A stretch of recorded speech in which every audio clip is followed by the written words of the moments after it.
Well, hello everybody. How is everybody doing on this here hump day? The camel, it just goes in my mind. Anyway, thank you for tuning in. Hello, everyone in the chat room and everybody else listening. Speaking favor over all of us because in this day and age and in this reality, you can't have enough of it. That's all I got to say. So, favor be with us wherever we go. And of course, creating our reality, abracadabra, nothing missing, nothing broken. So how is everybody? Trust you're doing good. Little smoky outside. What's up with you Canadians up there? What the hell? You don't know how to put out a fire? But yeah, so it's been plaguing the western states and it has now migrated down. So anyway, what do you do? It's like, yeah, shake your fist at the sky. Yeah, ain't gonna work. So, anyway, I am excited today to have a guest who I haven't had on for, well, let's see, this channel's been going for about 10 years. So, Barbara was on, you were on right when I was getting first started. So, nearly a decade. So, this has been a long overdue reunion. So that's all I can put to that word. And everyone, I don't know if y'all don't, if you remember Barbara, but if you don't, you're going to get introduced to her because she is an incredible spirit being. I mean, what Barbara has brought to the world will be a legacy that will, I don't know, Barbara, I think it may put you up into the legends or the heroes. But anyway, I'm proud to introduce Barbara DeLong. And Barbara, how are you, my dear? It's been a while. It's been a long while. And when I was working on my website and I was putting together shows that I've been on, and I saw your show, and it was like, damn, I wonder if he's still doing this stuff. And when I saw you were still doing this stuff, I thought, oh, we have to catch up because 10 years has been made a huge difference in my philosophies and my belief system and my ability to speak my mind and not care what anybody says. So um, it was time we got together and compared notes. Indeed, 10 years. I mean, I can say for myself that I've evolved, I guess that's the best word. And that's the thing about when you approach things from an open-minded, open perspective. I mean, reality is just merely the person that's perceiving it to be reality. Absolutely. And so, how have you been in the last 10 years? What have you been doing? And where do you see things continuing? Well, let's see. I since last we spoke, I'd gotten married. My husband died. I've moved from Connecticut to Nashville. I've discovered what the true meaning of the hell of philosophy of allergies is. Um, Last 10 years, I've written 3 books. I've republished my Cosmic Deck. I have an app on the Cosmic Deck out there now. I've continued to do my radio show. I've done the radio show now for going on 16 years. Mm, And we have passed a 500,000 views, which, congratulations. yeah, it sounds like a lot, doesn't it? Well, that's because it is. I'm going to pull up your website here and share it with everybody. Beautiful website, by the way. It's Thank just, you. I really like it. And the links are below as well. Um, that's that's a lot of work. But, Did you see, this is the interesting thing. People say to me things like, this is a lot of work, yada, yada. But it wasn't a lot of work. It was the joy of creating stuff, and I created all of it, absolutely. But it wasn't done intentionally. And I've got a great commus but nothing was done with the intention of this will look good on my bio. It was like, let's try this and let's do this. And so none of it actually was intentional, but you put it up like this and it's like, good Lord, what was she thinking? Mm-hmm. And basically all of it just happened. And you know, and I also have what I would say is one of the most exceptional techs in the world, because he is put all of this stuff what you're going through now, or it's not caught up to date, but these are all of these books I've done interviews on. So if the book fascinates you, you can go to YouTube and find the interview on that book and decide whether you want to buy it or not. Diverse and eclectic is the sense that when I look at this, because this is a broad range of topics, and one that I can say this, and I don't know what your perspective is, but I turned 69 in June, and we began to closely eclipse this in the late 60s, early 70s. There was this movement of consciousness and higher levels, and then it seemed like it kind of drew back, and it's now back with a vengeance, and so much more information, so Yeah. much more knowledge being poured out there. How do you see it? Because this again exposes a consciousness to a lot of doors.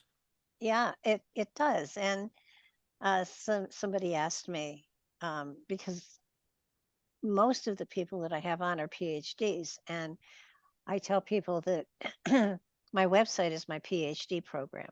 I find a topic that fascinates me, I find an author that looks interesting, and then I get them on the show. So, in essence, I get an expert in the field to tutor me for 2 straight hours, and I don't have to pay them.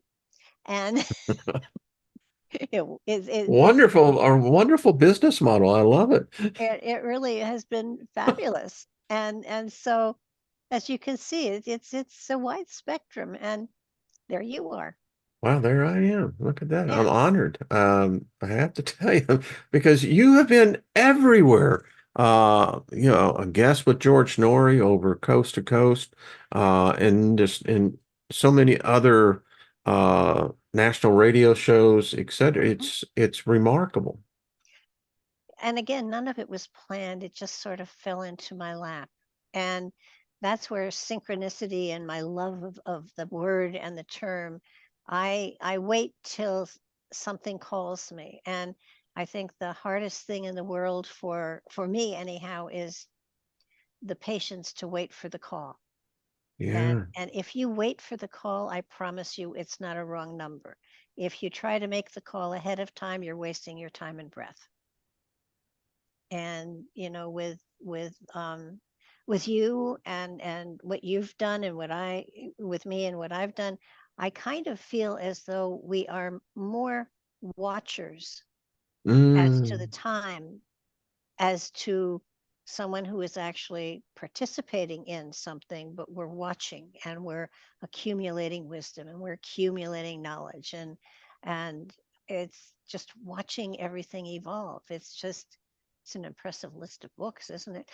It's impressive. I mean, you know, gee, it's like, going to the great oracle and just, suddenly channeling in all of this gnosis that comes in, and you just like, I mean, to me, this is like being a kid in a candy store. I mean, it's like, Yeah.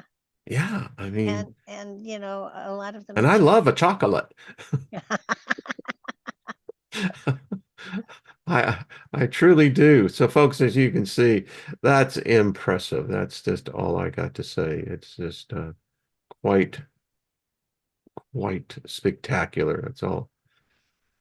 So, as this student that has observed this, Mhm. um, I'm curious, because I like how you said that. It's like so many times I feel like I'm the observer. I mean, I know I'm also a participant, but my first person would be I'm observing this. Yeah.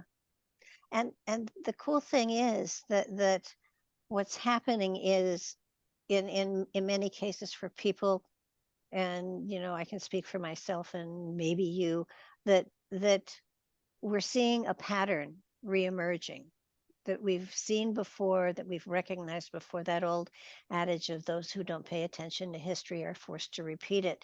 I think that's what's happening in this country.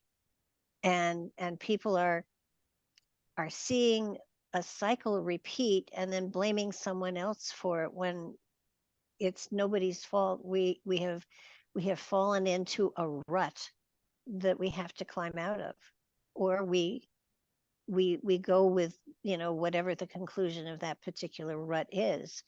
And politically speaking, I think we are seeing something happen in this country that has happened in other countries, and we've seen what happens. They fall, they have to be rearranged, they're taken over, and everybody's blaming everybody else, but nobody's doing anything about it. Because nobody's doing anything about it, we are continuing on this cycle. So unless this cycle is broken, um, we're going to have to fall into the government falling. Well, yeah, no, I was a CEO, worked my way up the corporate ladder through marketing and sales, and um, I've never seen anything succeed when the key players are in a state of confusion.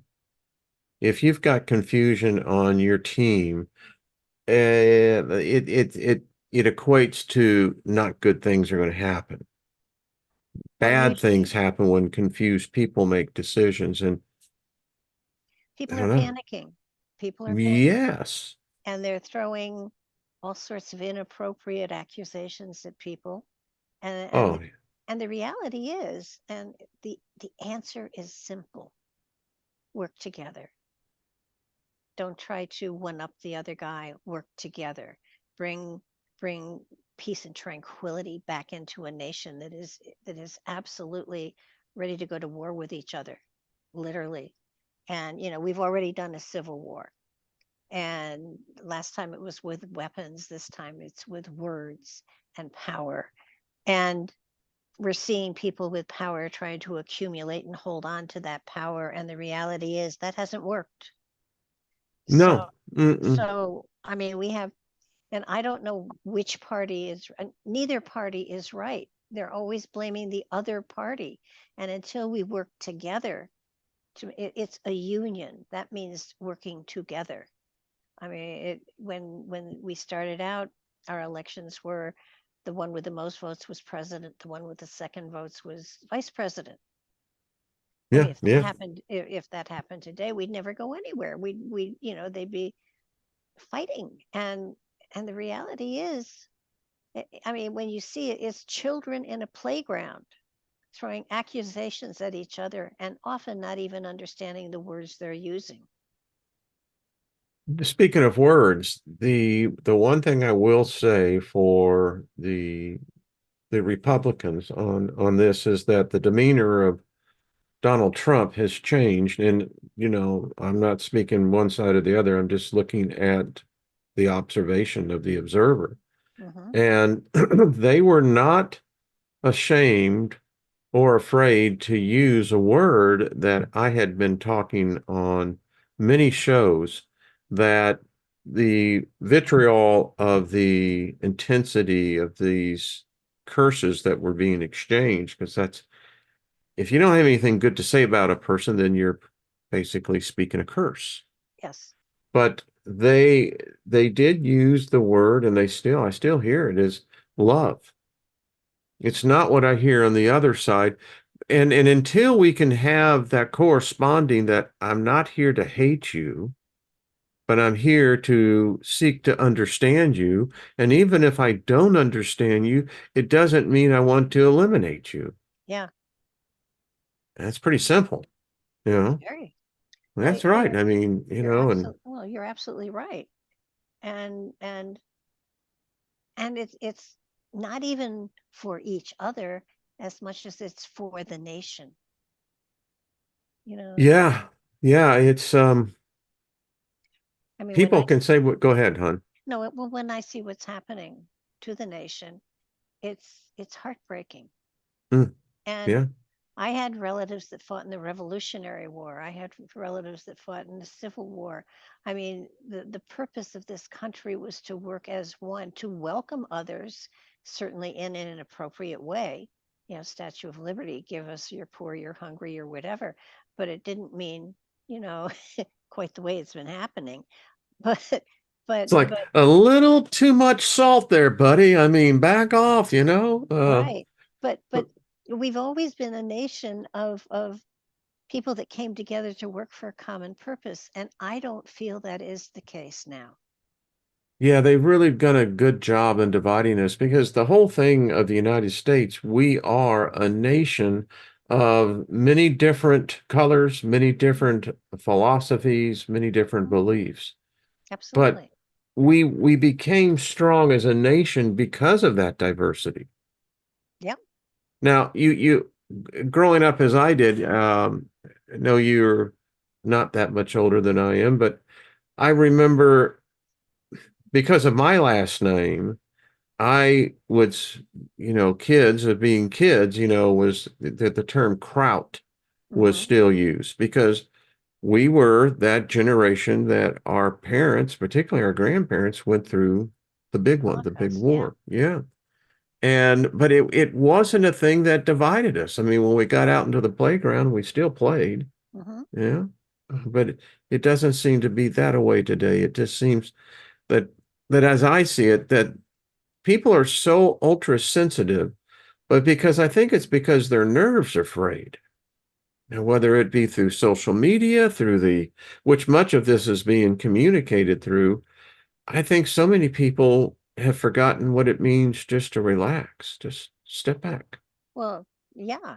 And It's all right. like you said before, you know, our reality is created by our perception of it. Mm-hmm.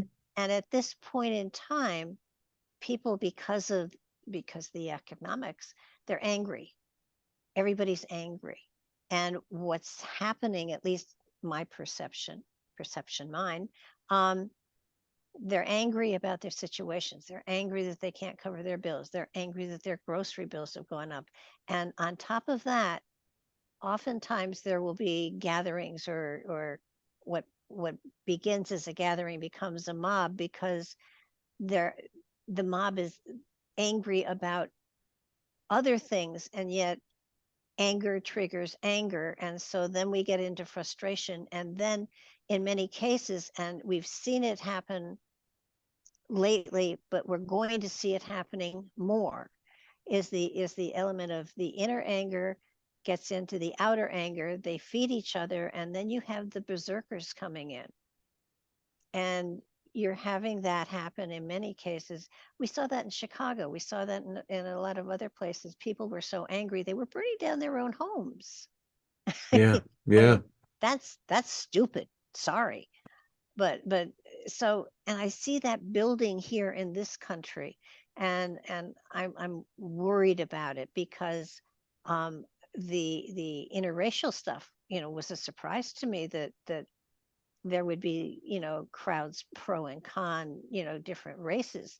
That that that opened that made it felt like World War II, and it wasn't. But the anger that's in, I mean, I'm angry that my grocery bill is so high and it's only me and the cat, so I Yeah. can imagine what families are going through.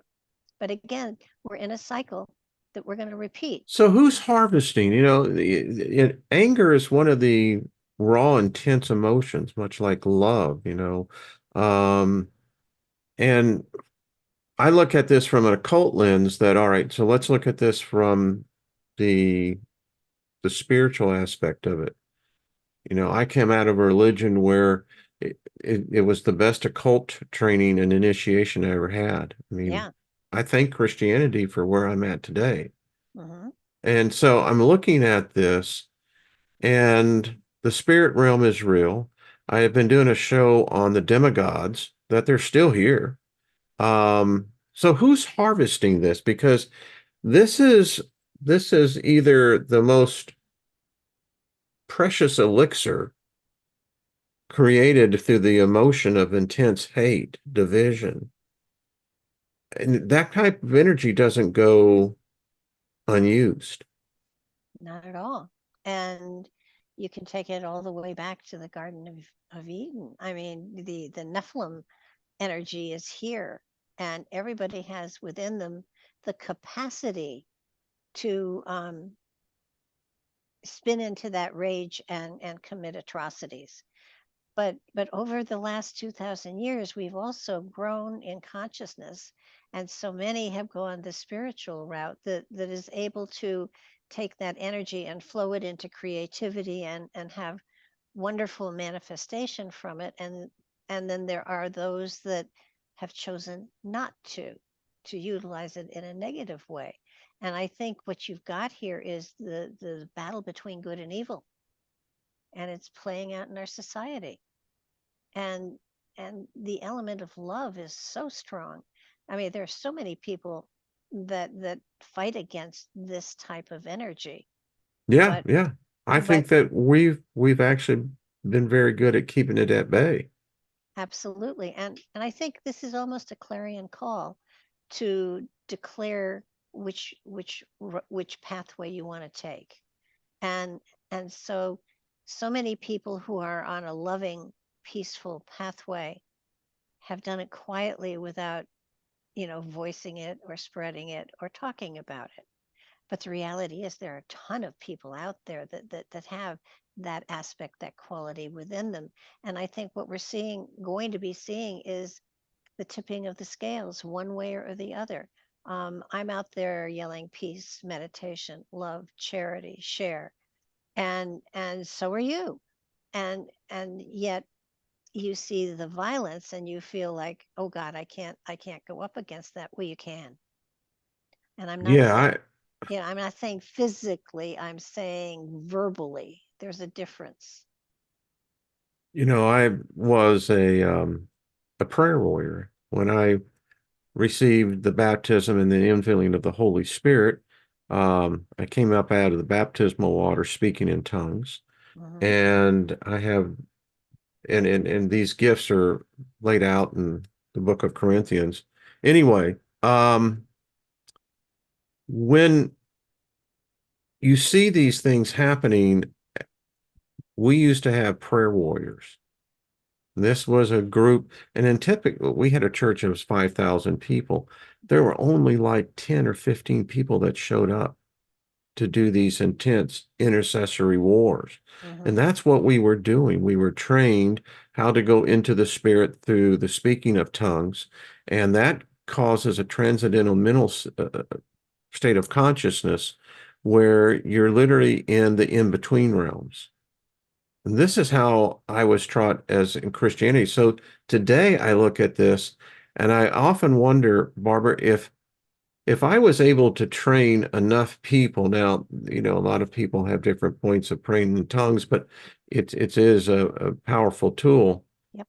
We can still do battle in that in-between realm. We don't need necessarily a patch saying that we're identified with one particular religious ideology or another. I think we can go in there as sovereign spirit beings if that's what we are.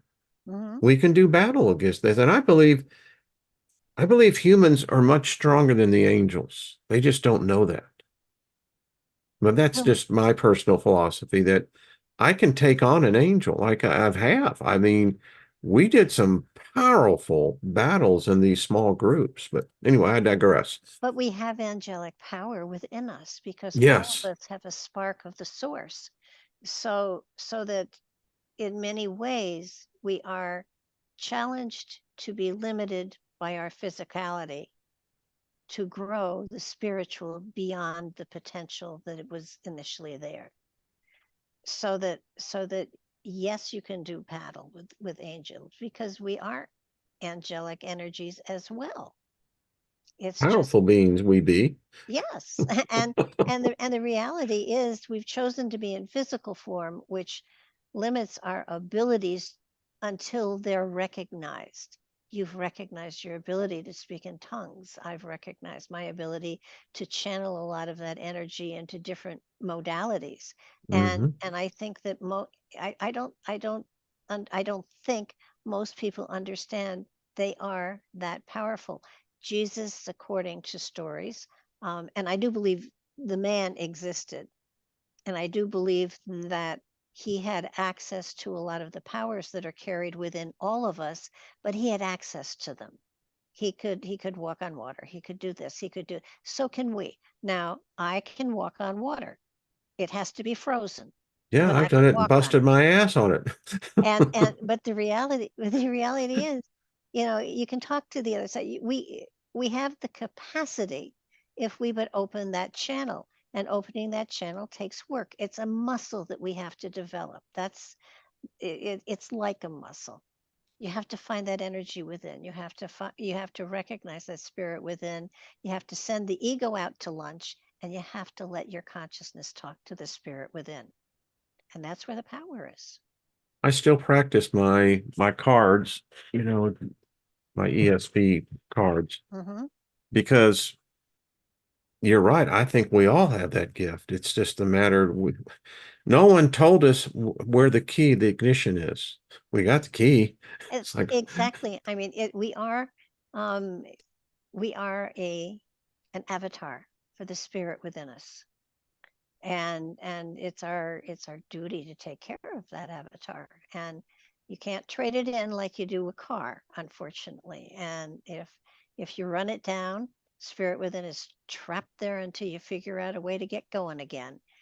But to me, it's a matter of reminding people that they have power that they're not accessing. And once you access that power, then challenges become gifts to grow and reach beyond what we think we're capable of. They're not something that is put in our way to deter us. It's something put in our way so that we can grow beyond it and not be frightened by a challenge, not be frightened by a brick wall. A brick wall means, yeah, you go a different way. That's all. I mean, if you want to hit your head against the brick wall, go ahead, enjoy your headaches. But the reality is, it's the universe saying there's a better way for you to do this. And it I've was a had my group. share. I have had my share of headaches. By the way, I still get them now and then.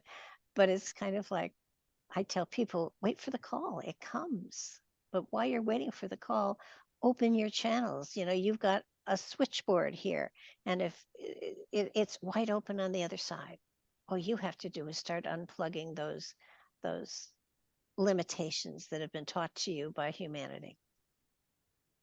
So I thought that would be a perfect segue. So you created, folks, I still have this all these years. This is your cosmic uh Deck of deck of initiation. initiation. This is the new iteration of it. Ah, see, I got a collector's item. That's all I got to say. If you Google it and look for the round deck, they're going in the hundreds of dollars now. Wow. So, I yeah, Look at me. this is a Mhm. lot cheaper. Well, speaking of that, so for those who don't know what this deck is, give how number one, because they have mandalas on Hmm. each one, I painted all and of them. you painted all of these. Yep. And I'm not an artist. Um, Well, I think someone would probably argue that because this is. yeah, they're pretty. Um, what So how what did this come about? I would love to say that there's a magical, mystical story behind it, but let me get it out before I die and somebody makes something up that is totally not the case. On the record, folks. I was in a spiritual development group, and every week we had an assignment, and one week it was, to write something or to do something, and then bring it back and share it. And we were assigned to do a mandala for somebody else in the group. And I painted one because, you know, I had mechanical drawing in high school. I loved it because, well, that's where all the boys were anyhow. And so it was pretty, and everybody loved the mandala, and you know, then you know, I'm not an artist, but that's what I did. And so people started to ask for them, and before I knew it, I was painting them all over the place, and I went from acrylic into oil. But the reality is that prior to the deck, there are over 500 of personal mandalas all around the world. And at one point, I was doing psychic fairs, and I was, you know, after the fairs, we would all sit around together and we'd gossip about the people we'd read. And after one glass of wine, I can't drink. After one glass of wine, I started to trash the tarot cards because at that time, we're going way back here. There was basically the Rider-Waite deck and there was the Aquarian deck, and that was basically it. And I said, you know, there are negative cards there. Somebody sees the death card fall and it's upside down, and they're turned off. They're not listening to what you're saying. And I said, I find them negative and frightening. And I could develop a deck that would be positive, that nobody would be afraid of. And so a bunch of the tarot readers got together and cornered me and said, okay, look, we've heard you trash these cards over and over and over again. And you say you can do a deck that nobody would be afraid of. And I said, yeah, absolutely. I'd had my wine.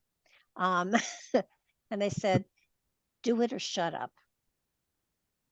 And so 6 months later, I plopped the, a deck down that I had, had a photograph of the mandalas. I'd painted all 52 of them, and I'd, sort of, I put a deck in front of them. It was definitely a very rough deck. And I said, okay, there you go. Make it say something negative, anything. And half an hour later, they gave me the bottle of wine and said, enjoy yourself. We can't make it be negative. Now, that was the end of the process. But a friend of mine had a restaurant, and she had a client in there, and she said, do you still have that mock deck you made up? And I said, yeah. And she said, come on down. I'll give you a free dinner. I have somebody here that would like a reading. And so I took the mock deck down, and it turned out to be one of the higher people up in US Games who was impressed with the reading. And the next thing I knew, Stuart Kaplan wanted the deck and he wanted to publish it.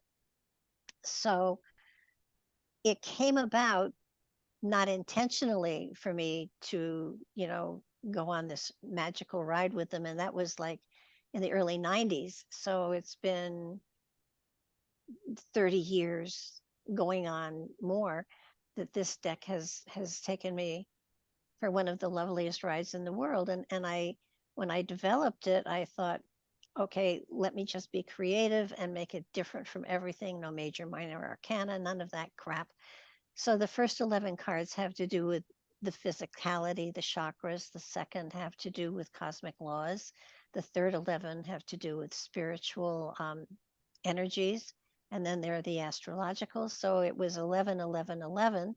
So that was, 11, 22, 33, three master numbers, and then the astrology cards. And then I threw in some wild cards. So it was a deck that was totally channeled, and the chakras I renamed because I couldn't pronounce their Indian names. So the first chakra is the foundation, and then sower of seeds, and then giver of light. And so it was exciting, and they were totally channeled. I painted them.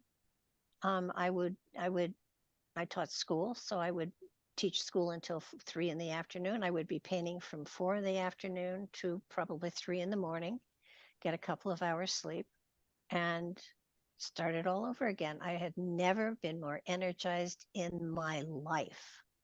So do you feel like you were channeling into something? I mean, obviously you were, because this Oh, is the like average person would go, Where do I bonkers. start? It was definitely channeled. It was absolutely channeled, and it was such an exciting time for me because, as I said, I never missed a little league game. I never missed a concert. I never missed a day of school. It was months and it was 6 months from the signing of the contract to the publication of the cards. So it was like the birth. And the deck, to me, in many ways, represents our journey in each lifetime, from the foundation and the birth to the threshold card in the end, to moving into a new dimension. So it represents our evolution. It represents our evolution as a human species as well, from the Mm. foundation to the threshold to a new dimension. And what was fascinating was there was no handbook with the deck. I mean, there was a little white book, certainly, when it came out, but there was no real handbook.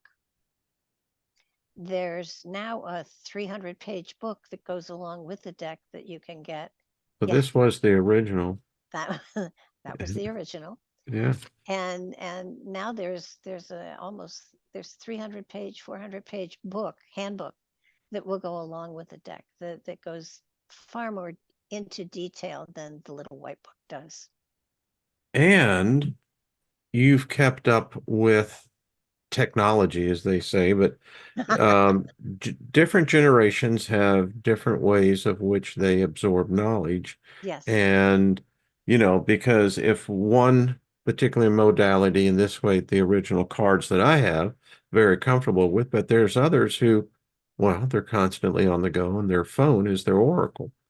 And speaking of that, so you went out and created a mobile app, and I'll share that with everybody right now. Well, Talk that about this a little bit. well, here's where synchronicity comes in. Um, the cards, they stopped publishing the cards after 20 years, and I wanted to republish them, but I couldn't afford it. It was very costly. And so I kind of thought, well, this will never happen. Well, I had somebody on the show as a guest, and we started to talk, and I said, it's just too costly for me to republish these. And he said, Barb, I'm a publisher. I'll publish them for you. So, so he published it for free, the deck of cards. And when it came time for a handbook, he said, where's the handbook? And I said, I never actually wrote it. I became a prima donna when they wanted me to rewrite and rewrite and rewrite. And I thought, nah. So 30 years went by, and he said, you have to do a handbook. And I said, okay, this should be easy. Um, well, it was, but it was laborious. And instead of the little white book, there is a handbook you can get that's over 300 pages that goes into great detail. And I realized that when they were first published, I didn't know enough, spiritually speaking, to really put the material out there that is so important. And now it's in a handbook that is quite profound. And so there is the handbook out there. And when all of this was accomplished, it was like, okay, I've done all I can do. And I was talking to my tech, and I said, I always thought these would be cool umbrellas, or it would be cool to have an app. And he checked out what it would cost to do an app. And when he told me, I told him, when pigs flew, we'd talk. And I was talking to one of my guests that we had to reschedule. So we were just talking during the hour or so. And I mentioned it, and she said, well, go to Deckable. It's free. I said, it's what? And she said, it's free to put a deck up on Deckable. They just take a percentage of whatever they sell it for. And I thought, oh, this can't be true. And so I turned my tech on. He said, no, it's true. And, so not only is there the app for the phone, which is cool, but what's really fabulous is we were able to put 95% of what's in the 300-page textbook into the app. Wow. So that not only that, but as you draw a card, I was able to record an MP3 for each of the cards. and that audio is in the app as well. So you can either read the material if you want to, or you can hear me read it and there's music behind me reading it. You can have it read to you. How clever. That is very cool. It is. It's exciting. And now, of course, it's on a site with about 800 other decks. So, but still in all, it's exciting as heck.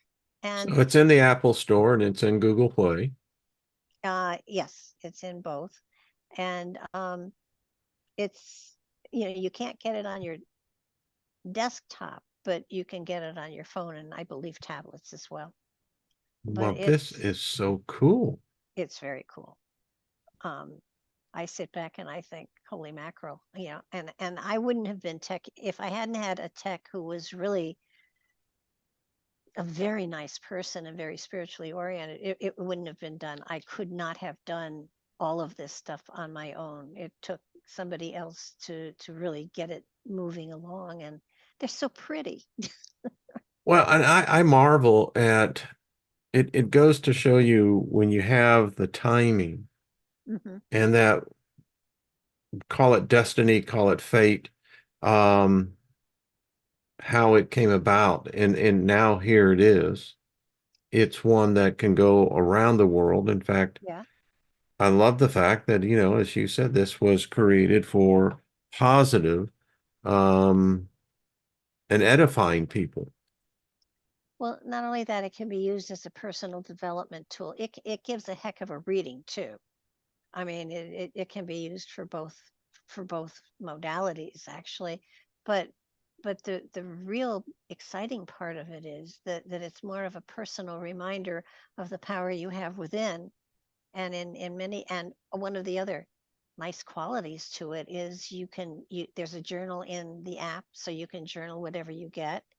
There's also a tool in the app where you can set a time to meditate on one of the cards, and it will time it for you so that you're just looking at the card and so yeah, it's cool. Way to go, Barbara. I tell you, that is just indeed it is cool. It shows such the I marvel at the creativity of what us human beings are able to do.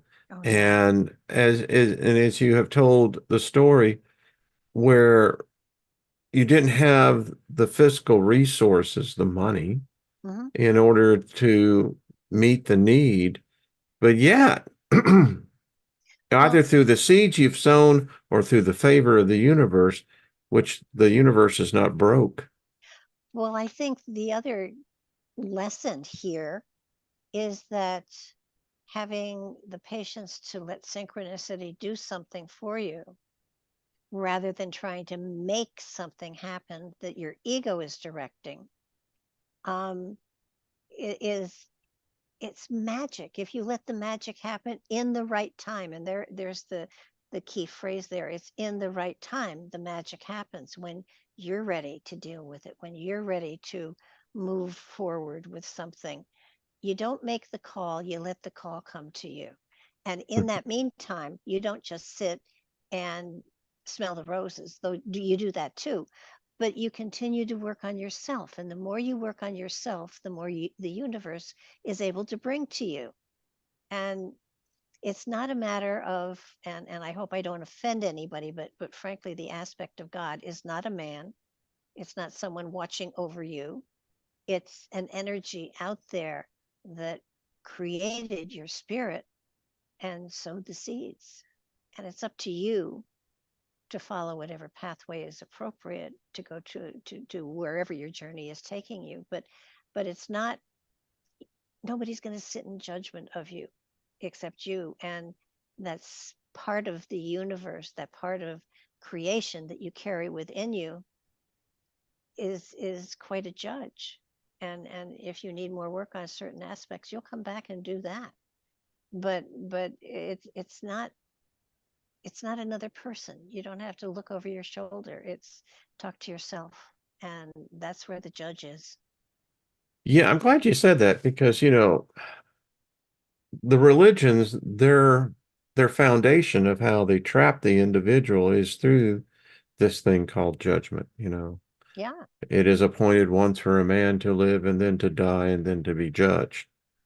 And yeah, I used to scare the crap out of me. It's like, man, I mean, that's why you would never do anything when no one was listening, they're watching. It's Mhm. because, man, God's gonna, kick my ass if I screw this up. Yeah. It's And like, and stop and think about it. How many millions of people or sentient beings are out there? No, we have a part of creation in us. And, if you let it have a part of your life, if you open the portal to that aspect of yourself, you can't do anything wrong. It's just impossible because it's love.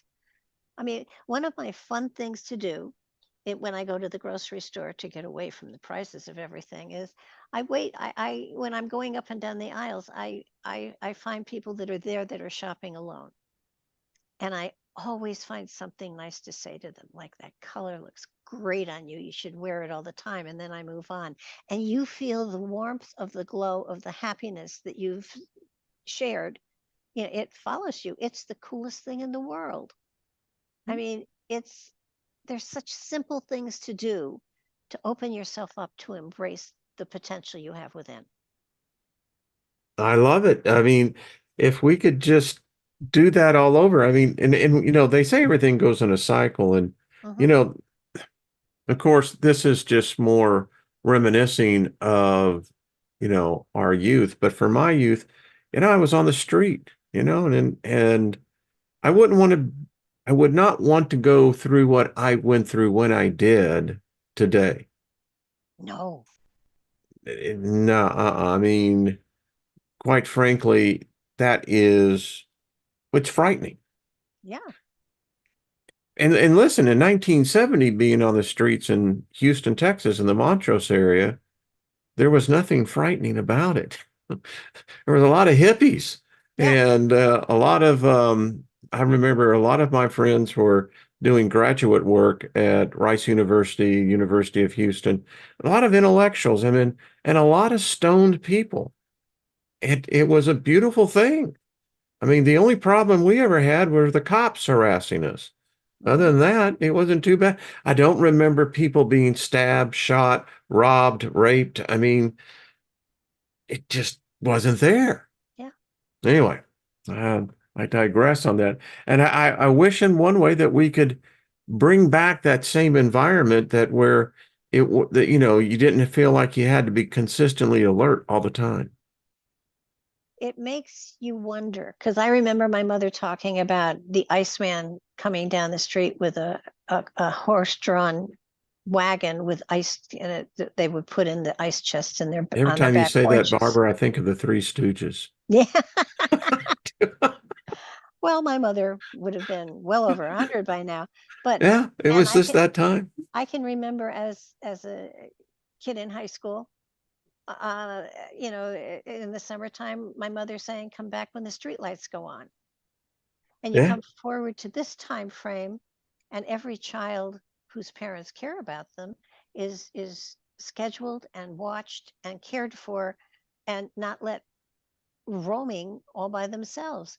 And what's frightening really is that at some point in time in 20, 30 years, these are going to be the good old days. yeah, And yeah. and people say I can't wait for it to get back to normal, and it will never be I don't normal. think so. Mm-mm. We're not aimed in that direction, and if things keep going the way they are, it's going to get more and more difficult. And we're As you were just talking, I was yeah. thinking being out, past dark sometimes, many times. Hmm. And I was just thinking, the the number of the girls in the block, there were a lot of tomboys that could kick our ass. I mean, they Hmm. did. I'm just thinking, played baseball better than we did, rode horses better than we did, and I think in many cases, were smarter than the rest of us kids. But yeah, and Scotty boy, I saw your comment. That is the thing. We can't go back. We just consistently move forward. And I don't know about you, Barbara, but I know there is that brighter tomorrow, but in order to get to that new dawn, we're going to have to go through the blackest night. And Well, um, the Bible calls it the dark night of the soul, and I think that's where we're yeah, headed. on a collective consciousness wide thing. Yeah. What the freak is that going to look like? Um, well, I've wondered about that, and I've looked at, the economic, the what's happening, and all I can tell you is that I think this country is going to be safe from a nuclear explosion because the Chinese want our land to grow food.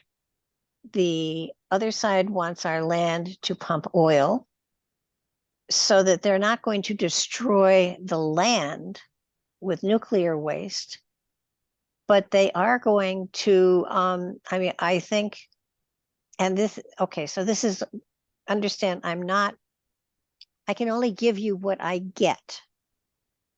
And what I have been getting is that Taiwan is going to be reabsorbed into China.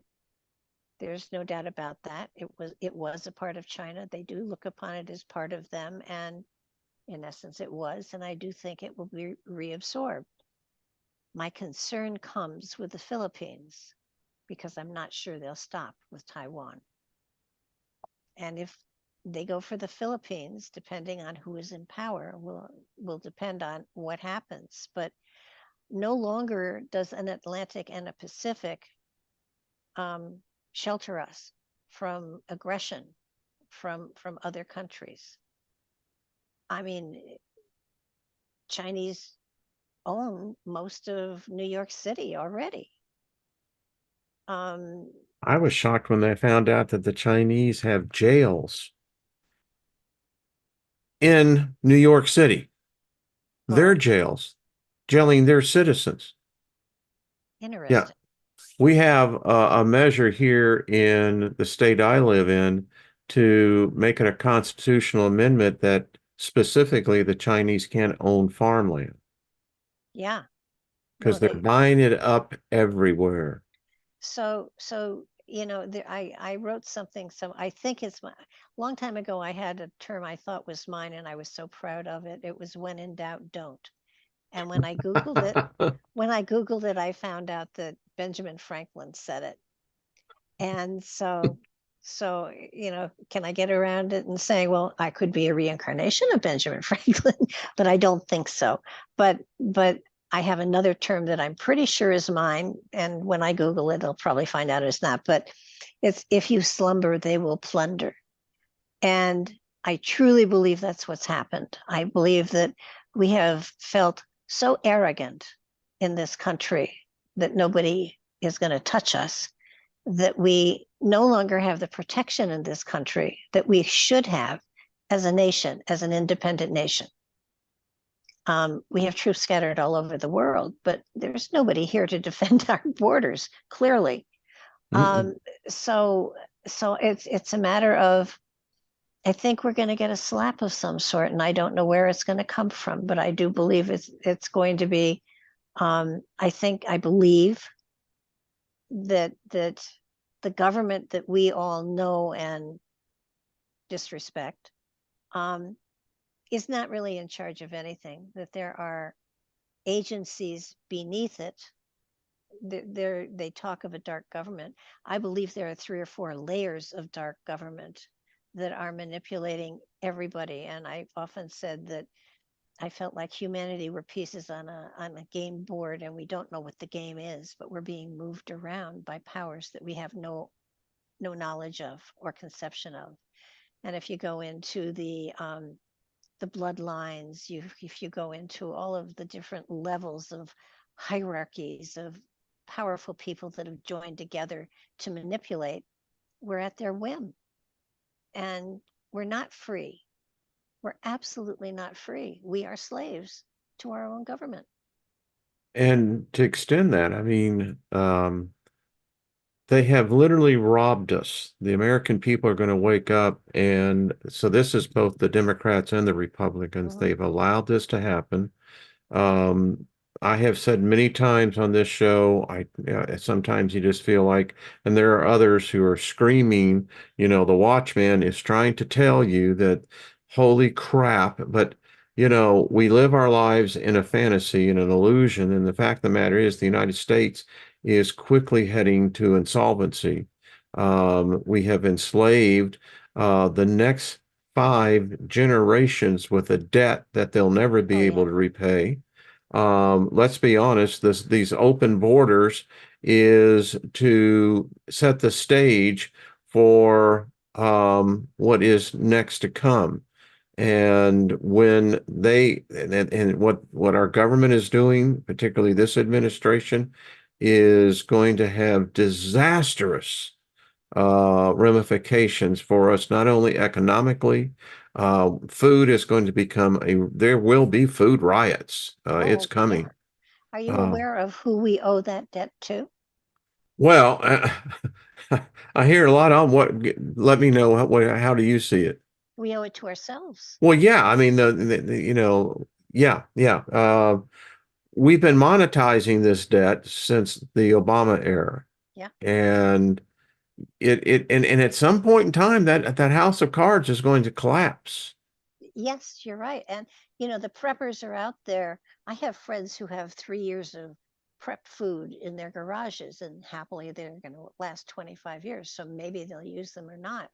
Um, when the pandemic hit, I put canned goods up all over the place. I'm trying to eat them now before they expire, but not But I pleasant. bet you can't buy them today what you paid for them back then, No, huh? no, you can't.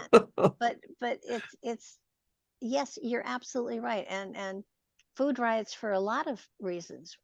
And by the way, just for everybody to know, there have been massive sun flares lately, so that we're going to be feeling the effect of those sun flares energetically, economically, and physically over the next couple of months. So our weather is going to be crazy, and we're going to have crop failures. We're going to have food shortages, and not so much because of food, but because of the weather has impacted our food supply to the point where crops are going to fail, um, and the locusts are starting to swarm again. So there are, and you can look upon it as end times, but it is end times of an age, but not of the world. And I think that's what people have to understand. An age is coming to an Yeah. end.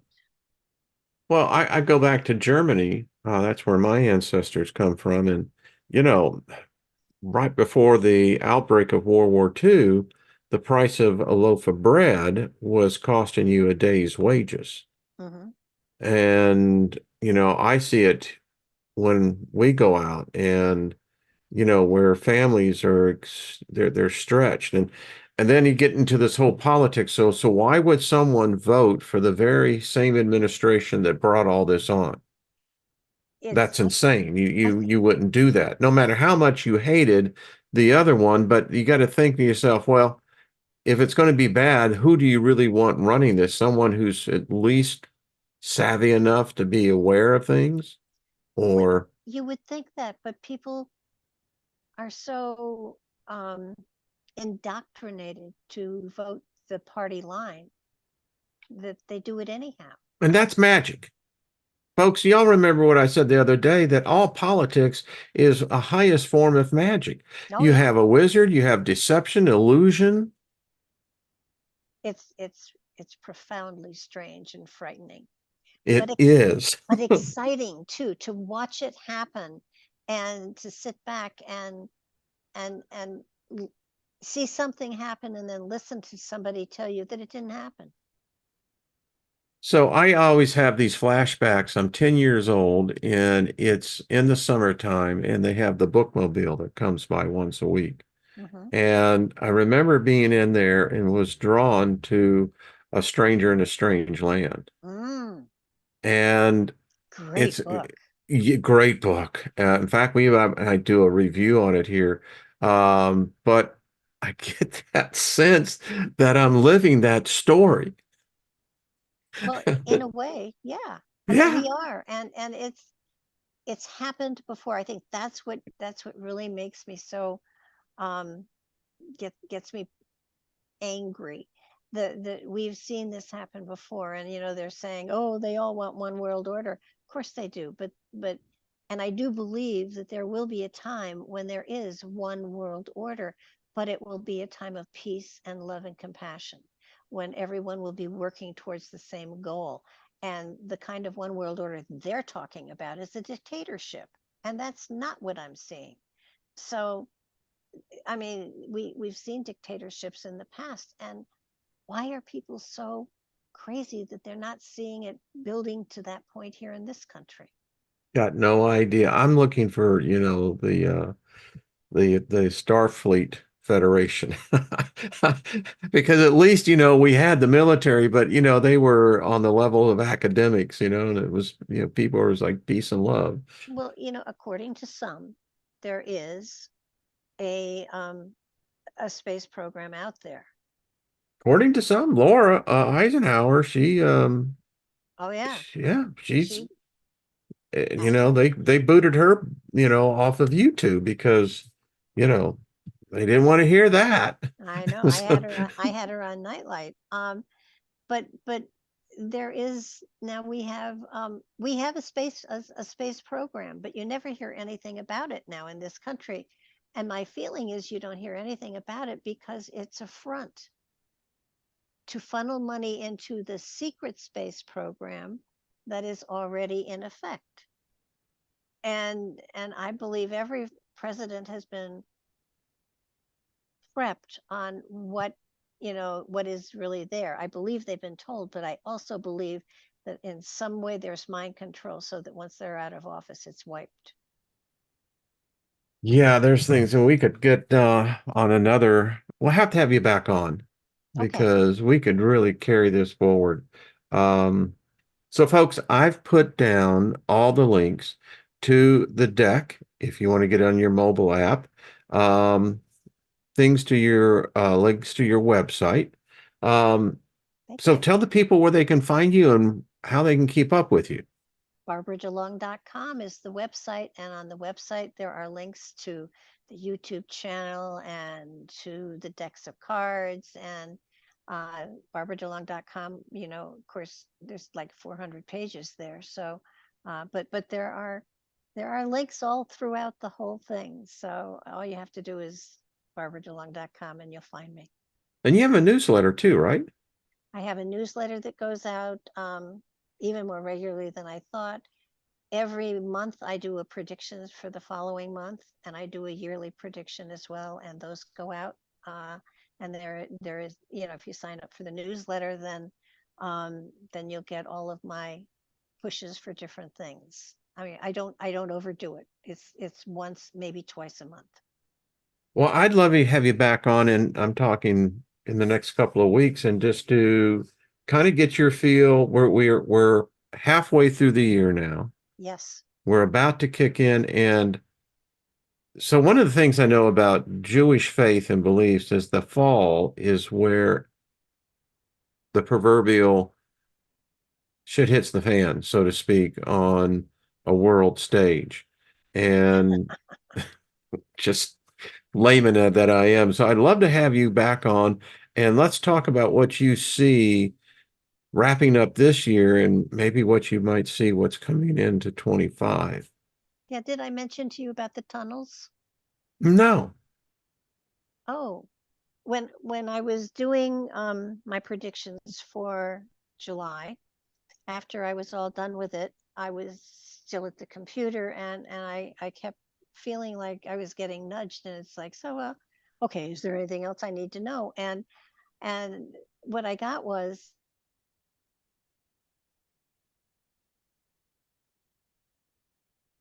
Barbara, did you freeze up? Oh man, this is like reading a basically I have a very irreverent contact with the other side. It's kind of like, you must be out of your mind. Nope, this is what we see. So what they saw, which was relevant to now, was that 100 to 200 years in the future, our atmosphere is going to be almost unbreathable. That in order to survive by that time, the population of the world has been diminished greatly because of confrontations and wars and stuff like that. And that the human population, the species, is going to go underground. And what got my attention was that, and they are making preparations for it now. There are underground tunnels being built now, and we've heard them, we've felt the explosions. So there are underground tunnels going on. And what they're doing is beginning to build cities underground with the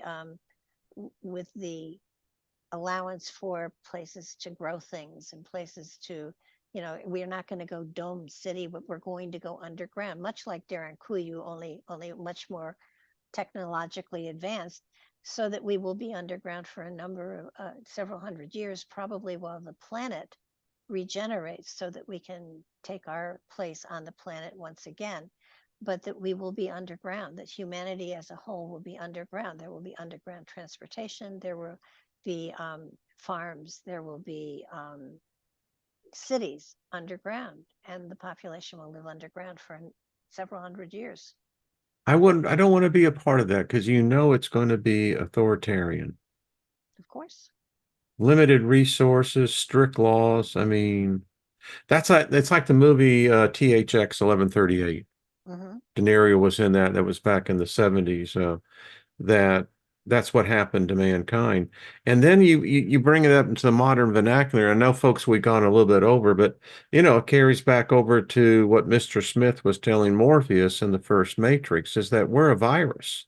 Wherever we go, we alter the natural order of things. But stop and think. We know there's the underground stuff in Antarctica. We know it's there. We know that our seed farms, as far as genetics, are in the Arctic, frozen beneath the surface. They're making ready for this process. It's like, do you remember, what was it, Dark Running or something running, where it was spaceships out there that had all of the flora and the fauna for Earth to put on a new planet someday.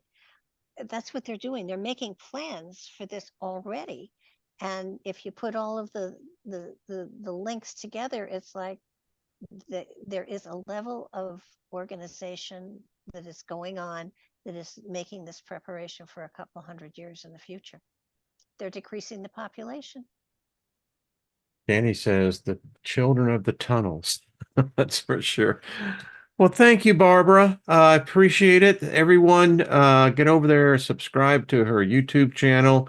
If you really, and what you should, the Cosmic Deck of Initiation, well worth it. I remember when I got these, and gee, thank you, Barbara. You said, gee, who would have known it would have been that way? So, everybody, we love you. I'll see you tomorrow. We'll get back into the Book of Enoch by popular demand. I didn't realize that many people that were really great book, but yeah, we'll get back into it. So, Barbara, we'll see you back here in a couple of weeks. All right. Sounds good to me.